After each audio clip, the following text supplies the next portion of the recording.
Friends, நான் Anandhi frame. எல்லாரும் எப்படி இருக்கீங்க? எல்லாரும் வளமுடனும் நலமுடனும் இருக்கணும்னு சொல்லி சாமிக்கிட்ட பிரார்த்தனை பண்ணிக்கிறேன். எல்லாருக்கும் எப்படி நியூ இயர் போச்சு அப்படிங்கிறத கமெண்ட்ஸில் சொல்லுங்கள். எனக்கு சூப்பராக போச்சு. எல்லா இயருமே ஒவ்வொரு விதமாக போகும். நமக்கு கஷ்டங்கள், நஷ்டங்கள், அப்புறமா பார்த்திங்கன்னா ஹாப்பினஸ், அதே மாதிரி எல்லாமே இருக்கும். அதே மாதிரி தான் மாறி மாறி நமக்கு வரும். இந்த வருஷம் எப்படி போகுது அப்படிங்கிறத நம்ம இயர் எண்டில் நம்ம கண்டிப்பாக இதை பற்றி நம்ம ஒரு வீடியோ மேக் பண்ணலாம். இந்த இயரில் நான் கொஞ்சம் நிறைய விஷயங்கள் பண்ணணும் அப்படிங்கிறதுக்காக நான் முடிவு பண்ணி வச்சுருக்கேன். அதெல்லாம் நடக்கணும்னு சொல்லி நானும் கடவுள்கிட்ட பிரார்த்தனை பண்ணிக்கிறேன். நீங்களும் எனக்கு கடவுள்கிட்ட பிரார்த்தனை பண்ணிவிட்டு எனக்கு விஷ் பண்ணுங்கள். வாங்க நம்ம ஒரு சூப்பரான இன்ட்ரெஸ்டிங்கான ஒரு விளாக்குள்ளே போகலாம்.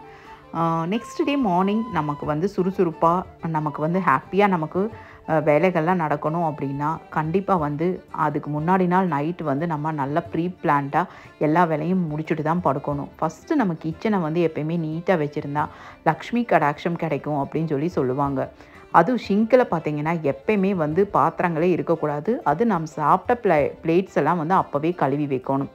நல்லா சாப்பிட்டு முடிச்சோன்னா பார்த்திங்கன்னா லக்கி கூட்டிகிட்டு ஒரு வாக் போயாச்சு.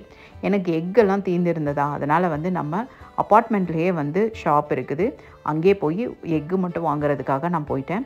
எக்கு மட்டும் வாங்கிட்டு அப்படியே வந்தோன்னே நம்ம பார்த்திங்கன்னா ஃபுல்லாக அதையும் எடுத்து வச்சிட்டோம் அப்படின்னா நமக்கு ஒரு வேலையே ஃப்ரீயான மாதிரி இருக்கும். அதை இப்போ எடுத்து வைக்கலாம், அப்போ எடுத்து வைக்கலாம் அப்படின்னா நமக்கு அந்த வேலைகள்லாம் அப்படியே நிற்கும். அதனால் எப்பயுமே கையோட எந்த வேலையும் செஞ்சால் நமக்கு ரொம்ப சந்தோஷமாக தான் இருக்கும். லக்கி பார்த்திங்கன்னா படுக்க வந்தாச்சு. எனக்கு என்ன வெதராக இருந்தாலும் எனக்கு ஃபேன் வேணும். என்னோடய ஹஸ்பண்ட்க்கு ஃபேனே பிடிக்காது. அதனால் பார்த்திங்கன்னா அவர் கீழே பெட் கம் சோஃபாவில் தான் படுத்திருந்தார். நான் பெட்டு மேலே பார்த்திங்கன்னா சூப்பராக ஃபேன் போட்டு படுத்தாச்சு. ஏன்னா அவர் படுத்திருந்த இடத்துல காற்று வராது. அதனால தான். இப்போ பார்த்திங்கன்னா நமக்கு நெக்ஸ்ட் டே மார்னிங் 5:30 AM. இது பார்த்திங்கன்னா எப்படி இருக்குது பாருங்கள். ஏதோ ஒரு 4 மணி 3 மணி மாதிரி இருக்குது. ஆனால் 5:30 AM கூட இல்லை, 5:40 ஆகிடுச்சு. ஏன்னா நான் எந்திரிச்சது 5:30 AM. எந்திரிச்சோன்னே ஃப்ரெஷ்அப் ஆகிட்டு வந்தாச்சு. பால் காய்ச்சிட்டு நம்ம டீ போடுறத ஃபஸ்ட்டு வேலை. நல்ல வெதர் பார்த்திங்கன்னா அவ்வளோ சில்னஸாக இருக்குது. டீ போட்டு முடித்த உடனே பார்த்திங்கன்னா அப்படியே கையோட ஒரு ரெசிபி ஒன்று பார்த்துடலாம். ரொம்ப சூப்பரான ஒரு ரெசிபி. 2 டேபிள் ஸ்பூன் அளவுக்கு எண்ணெய் போட்டுக்கோங்க. அதில் கடுகு, கொஞ்சம் கொத்தமல்லி போடணும். அதுக்கப்புறமா ஜீரகம் கொஞ்சம் போட்டுட்டு நல்லா தாளிச்சிருங்க. ஒரே ஒரு ஆனியன் தான், 2-3 பச்சை மிளகா போட்டுக்கோங்க, கறி லீவ்ஸ் போட்டுக்கோங்க.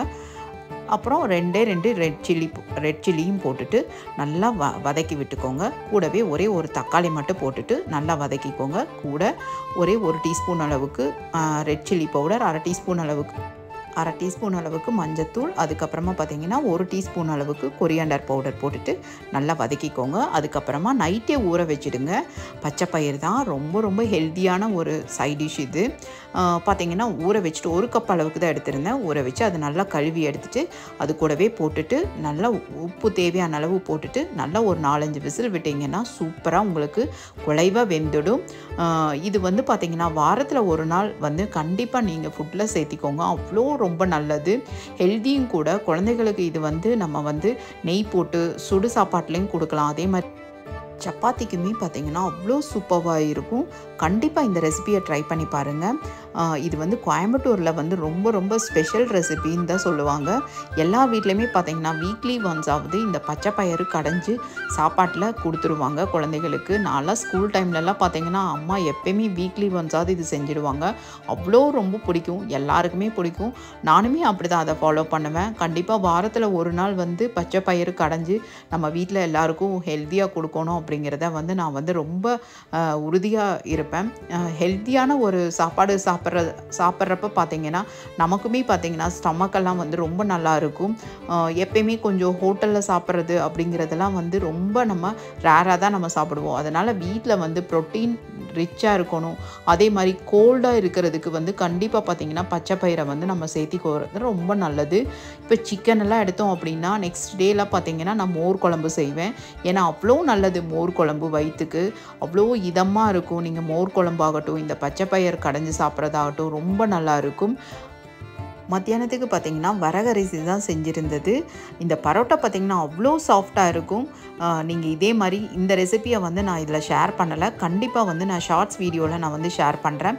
அவ்வளோ சாஃப்டாக இருக்கும். நம்ம வந்து இந்த வீட் பரோட்டா வந்து நம்ம ஷாப்பில் தான் வாங்கியிருப்போம். பட் எவ்வளோ செமையாக சூப்பராக லேயராக வந்தது அப்படின்னு நான் உங்களுக்கு கண்டிப்பாக இந்த ரெசிப்பியை நான் வந்து ஷேர் பண்ணுறேன்.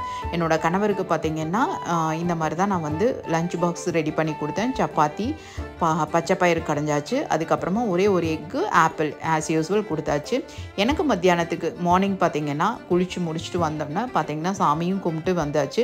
இப்போ தோசை தான் நான் பண்ணிகிட்ருக்கேன். எனக்கு தோசை தான் ரொம்ப பிடிக்கும், அதனால் வந்து தோசை பண்ணியாச்சு. இட்லி அப்படி இல்லைன்னா தோசை தான் நான் மார்னிங் சாப்பிடுவேன். தோசை செய்கிறப்பவே கையோடு பார்த்திங்கன்னா ஜிஞ்சர் கார்லிக் பேஸ்ட் அரைக்கிறதுக்காக ஜிஞ்சர் பார்த்திங்கன்னா சின்ன சின்னதாக கட் பண்ணிகிட்ருக்கேன். அது கையோடு அதையும் கட் பண்ணி வச்சாச்சு அப்படின்னா அதுக்கப்புறமா பார்த்திங்கன்னா நம்ம மிக்சியில் போட்டு அரைச்சிக்கலாம். இந்த ஃபுட் ப்ராசஸர் பார்த்திங்கன்னா நம்ம மாவு அரைக்கிறதுக்காக மட்டும்தான் நான் வந்து சப்பாத்தி மாவு பிசைகிறதுக்காக மட்டும்தான் நான் வந்து நல்லாயிருக்கும் அப்படின்னு நினச்சேன். கண்டிப்பாக பார்த்திங்கன்னா இந்த மாதிரி இதெல்லாம் பண்ணுறதுக்கு ரொம்ப ரொம்ப சூப்பராக இருக்கும். நீங்கள் ஜிஞ்சர் பார்த்திங்கன்னா இதில் போட்டு நல்லா வந்து அடித்து எடுத்துட்டீங்க அப்படின்னா சூப்பராக ஃபைனாக உங்களுக்கு சின்ன சின்ன துண்டுகளாக மாறிடும். இப்போ நம்ம மிக்ஸி ஜாரில் போடுறப்ப பார்த்திங்கன்னா ரொம்ப ஈஸியாக நமக்கு அரைப்பட்டுரும். இப்போ பார்த்திங்கன்னா ஈக்குவல் அமௌண்ட்டு தான் வந்து எடுத்திருக்கேன்.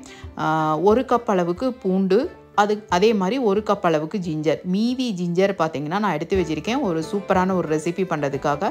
அந்த ரெசிபி ஷார்ட் வீடியோவில் நான் போடுறேன்.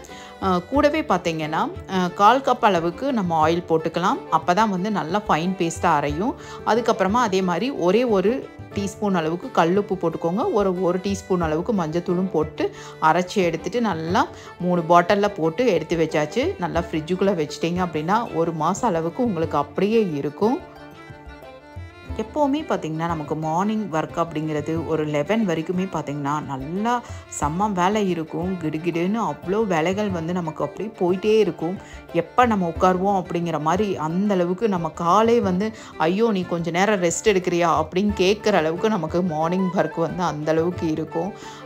அப்படி தான் பார்த்திங்கன்னா நான் வந்து துணிகள்லாம் எப்படி போடுவேன் அப்படின்னா எங்களோட கலர் ட்ரெஸ் எல்லாம் வந்து டெய்லி யூஸ் ட்ரெஸ் எல்லாம் ஒரு மாதிரி போடுவேன். அப்புறமா என்னோடய கணவரோட ட்ரெஸ் மட்டும் தனியாக தான் நான் போடுவேன். ஏன்னா அதிலெல்லாம் நம்ம கலர் ஏதாவது பிடிச்சிருச்சு அப்படின்னா அப்புறமா கஷ்டமாக போயிடும். நல்ல நல்ல ஷர்ட்ஸ் அதெல்லாமே இருக்கும், பனியன் இதெல்லாமேவும், ஒயிட் ட்ரெஸ் இது கூட தான் வந்து இதெல்லாம் வந்து நான் தனியாக செப்ரேட்டாக தான் நம்ம போடுறது. நான் வந்து இப்போ வந்து டைடு வந்து ரொம்ப சூப்பராக இருக்குது. லிக்விடு சோப்பு தான் ரொம்ப நல்லா இருக்குது. அந்த லிக்விட் வந்துட்டு கண்டிப்பாக நீங்களும் யூஸ் பண்ணி பாருங்கள். அதோட ஸ்மெல்லுமே ரொம்ப நல்லா இருக்குது. செடிகள் எல்லாம் பராமரித்து ஒரு வாரத்துக்கு மேலேயே இருக்கும். வெறும் தண்ணி மட்டும்தான் ஊற்றிட்டுருக்கேன். வீக்லி ஒன்ஸ் பார்த்திங்கன்னா லைட்டாக நம்ம அந்த மண்ணை வந்து கிளறி விட்டுட்டு அப்புறமா கம்போஸ் இருக்கும் பாருங்கள். நான் அது வந்து நான் கடையில் தான் வாங்கினது. 100 ருபீஸ் தான் அந்த பாக்கெட்டு. அதிலிருந்து ஒரு கைப்பிடி வந்து ஒவ்வொரு செடிகளுக்கும் நம்ம கொஞ்சம் போட்டு விட்டுட்டு அப்புறமா தண்ணி லைட்டாக தெளித்து விட்டிங்க அப்படின்னா சூப்பராக வளரும் அப்படின்னாங்க. உண்மையாலுமே அப்படி தான். என்னோடய செடிகள்லாம் வந்து ரொம்ப உண்மையாலுமே க்ரீனரிஸாக ரொம்ப நல்லா இருக்குது. பூச்சிகள் கூட இப்போல்லாம் வர்றதே கிடையாது. அந்தளவுக்கு சூப்பராக இருக்குது. இப்போல்லாம் வந்து ரொம்பவே கார்டனிங் பண்ணுறதுக்கு ரொம்ப ரொம்ப பிடிக்குது. என்னோடய ட்ரீமே பார்த்திங்கன்னா ஒரு டெரஸ் கார்டன் பண்ணணும் அப்படிங்கிறது தான் இந்த இயரோட பெரிய அச்சீவ்மெண்ட்டாக நான் நினச்சிருக்கேன். இந்த வரகு அரிசி பார்த்திங்கன்னா நம்ம வந்து ஒரு மணி நேரத்துக்கு முன்னாடியே ஊற வச்சுருங்க. 1 கப் அரிசிக்கு பார்த்திங்கன்னா ஒரு 3 கப் அளவுக்கு தண்ணி வச்சுட்டு 4 விசில் விட்டிங்கன்னா சூப்பராக வந்துடும். கூடவே பார்த்திங்கன்னா இந்த பச்சை பயிர் வச்சு சாப்பிட்டப்ப ரொம்ப அமேசிங்காக இருந்தது. ரொம்ப ஹெல்த்தியான ரெசிபியும் கூட. வீடியோவோட எண்டுக்கு வந்தாச்சு. கண்டிப்பாக இந்த வீடியோ பிடிச்சிருந்ததுன்னா லைக் பண்ணுங்கள், நம்ம சேனலை சப்ஸ்கிரைப் பண்ணுங்கள். நெக்ஸ்ட் வீடியோவில் நம்ம மீட் பண்ணலாம். Keep supporting me. Thanks for வாட்சிங்.